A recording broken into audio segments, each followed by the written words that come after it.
Bear Talk is produced by the Golden Bear Gazette, Mount Juliet High School's student newspaper.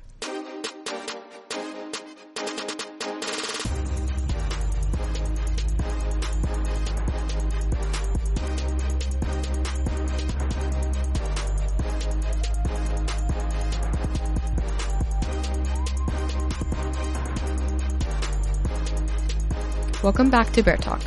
I'm your host, Abbie Scoby. We're excited to be back with another episode of Bear Talk. I hope everyone is having a great first month back at MJ. With us recently entering the new year, I wanted to review a few things that we all can look forward to in 2024. And after that, Bella will be back with BearBeats, ending out with Bella giving you your weekly update. With the help of Google, I have found 24 things to look forward to in 2024. First things first, I'm sure you've heard, but if you have not, 2024 is going to be a leap year. So look forward to that extra day in February and set aside some time to watch the movie Leap Year. It is a heartwarming melodrama that is a must-watch on February 29th. Another thing to watch is the upcoming Summer Olympics and Paralympics in Paris, France. Breaking, or better known as break dancing, will debut as a sport this year. And it will be the first time that male and female Olympic athletes will be represented in equal numbers. For movie watchers, we have a few theater dates you don't want to miss. On March 1st, Dune Part 2 will be coming out, and on June 14th, Inside Out 2 will be making its debut. Speaking of debut, 4 astronauts will step on the surface of the moon. This includes the first black astronaut and the first woman astronaut ever to do so. They'll join an elite club of just 12 people to have walked on lunar ground. If you are interested in following along in their journey, they are scheduled to launch in November. Speaking of the moon, there will be a total solar eclipse cast over the United States, Canada, and parts of Mexico on April 8th. For a sixth thing to look forward to, we have Steamboat Willie. Initially, this may sound unexciting, but Steamboat Willie was the show that Mickey Mouse debuted back in the 1920s. Because of current public domain laws, the copyright on Steamboat Willie, and therefore Mickey Mouse, is now in the public domain as of January 1st. In Brazil, there was a big public health breakthrough with mosquitoes. In this 10-year startup program, scientists will be releasing modified mosquitoes that carry a bacteria that stops them from transmitting diseases which could potentially save millions of lives. Number 8. Researchers are getting closer to solving the issue of long COVID, and we might see some new vaccines emerge in the near future. Number 9. A new vaccine that is supposed to fight against malaria is expected to be distributed to several African countries in 2024. Also, Mexico will be seeing its first ever female president soon, with 2 women running against each other to be the country's next president, a historic first. The Catholic Church is making big moves in 2024, with its periodic meeting called the Synod of Synodality. These assemblies were requested by the Pope himself. As for event number 12, we have Amazon turning 30 years old. Okay, so we're only halfway through my list, so I wanted to make the last 12 a little bit of a speed round. Alrighty. Bridgerton will return to Netflix for an enticing season 3. For Game of Thrones enthusiasts, House of the Dragon will be back on HBO for a fiery second season. This is one of my personal favorites. The Bear will be serving up its 3rd season on Hulu as well this year. As for music, we have plenty to look forward to, because Jennifer Lopez is releasing her first studio album in over 20 years. Green Day will release their 14th studio album, Savior. Taylor Swift will be touring in Asia and Europe next spring and summer before returning to North America for more shows in the fall. Hopefully this time I'll get my Eras Tour ticket.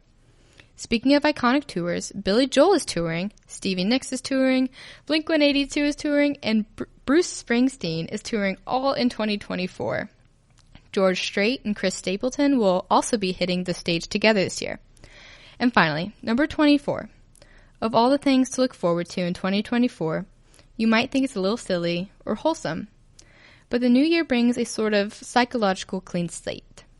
While there may be some bad news, there is a lot of good to keep us going. Although we can't control everything that goes into our busy lives, we do, at least, have a bit of control over our perspective on life. We are more resilient than we think, and no matter what 2024 brings, we'll face it together. Be sure to tag us at MJ_BearTalk in your socials with the things you're looking forward to in 2024. I would be really interested to hear what keeps you going. Again, that is MJ_BearTalk. And now to Bella with a new segment of BearBeats. Hey everyone, welcome back to BearBeats. Today I wanted to talk a little more about the Nashville rock scene with a garage rock band called the Clutters. The Clutters are a little older than most artists I've talked about so far, getting their start back in 2001. Since then, they've released 3 albums, their debut album TNC in 2005, Don't Believe a Word in 2007, and Breaking Bones in 2011. Since then, there haven't been any new releases, or none that I can find at least. I tried to look them up on almost every platform I could think of to find any sign of new music, but the most recent thing I could find was a Twitter, or X, I guess, account that hadn't been updated since 2014. So, I think it's pretty safe to say that there won't be any new music anytime soon. The Clutters are originally composed of 3 longtime friends: vocalist and guitarist Doug Lehman, bassist Jake Roswag, and drummer Stephanie Brush. In 2003, Allie Ton was added to the group, playing the organ. She remained a member of the group until late 2007, later to be replaced by Todd Kemp on the electric piano and guitar in 2008. And around 2011, Lehman and Brush split off from the group to form a duo that they called the Mystery Twins. The twins kept the same garage rock feel that the Clutters pioneered, but added their own grunge folk kind of twist to it. Their releases are a bit more recent, releasing an EP titled Love is Strange in 2012 and an album titled Ghost in the Ground in 2013, 5 singles under the title I'm Not Like Everybody Else in 2014, and 2 singles under the title TV Talk in 2016. Their Twitter also has not been updated for a few years, since 2017 to be exact, so I'm fairly sure there will be no new music from them either. Back to the Clutters. I have nothing but love for their music.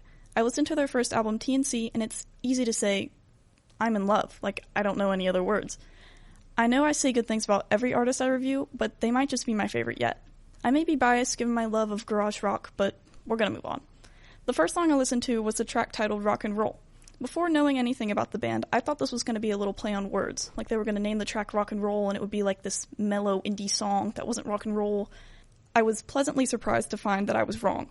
It wasn't like hardcore death metal rock and roll, but sort of reminiscent of like the Foo Fighters style. Not in really definable way, I think, but they sort of had the same kind of upbeat, feel-good rock sound that the Foo Fighters has. Another point on the album that really stood out to me was the transition from the songs Polaroid to the song When Worlds Divide. One of my favorite things when listening to an album is when the songs perfectly blend into each other without missing a beat, and these 2 songs do just that.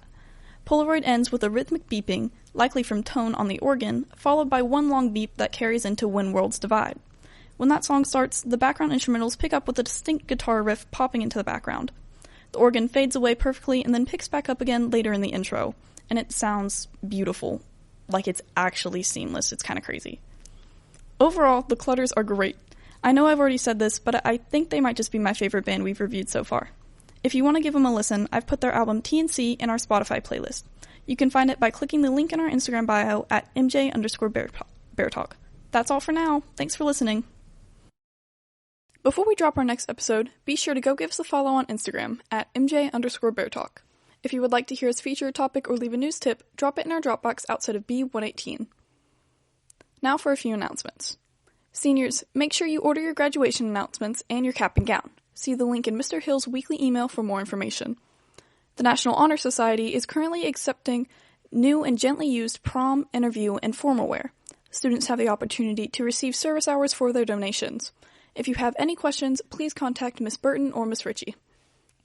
If you would like to participate in this year's Multicultural Day, please fill out the Google form in your grade level Google Classroom. There will be an interest meeting on Monday, February 5th, and on Tuesday, February 6th, at 3:30 in the library. Students must attend at least one of these meetings in order to participate. Yearbooks are running out! Make sure to pre-order your yearbook before they sell out using the links found in Mr. Hill's weekly email. If you are in need of a replacement ID, please order one using the Google form found in Mr. Hill's weekly email. Seniors, if you would like an overhead picture of your painted parking spot, you can order one by using the QR code found outside of Mr. Judkins' room, B118, or by using the Google form found in Mr. Hill's weekly email. Pictures will be $10, which you can turn in to Mr. Judkins again in B118. Voting for senior superlatives will be open until February 2nd. Please make sure to vote using the link in the Class of 2024 Google Classroom. Juniors, there is a clinical internship application available on the Class of 2025 Google Classroom. Recommendation letters can be emailed to watsoamb100@wcschools.com. The cutoff date for documentation is May 1st. This past Friday, the MJHS swim team had 8 athletes compete in the MTHSSA High School Regions meet. Along with several personal records and 2 new state qualifiers, each athlete placed with high distinction in the top 16 for their event out of 76 swim teams across Tennessee, bringing home 10 gold medals for MJHS.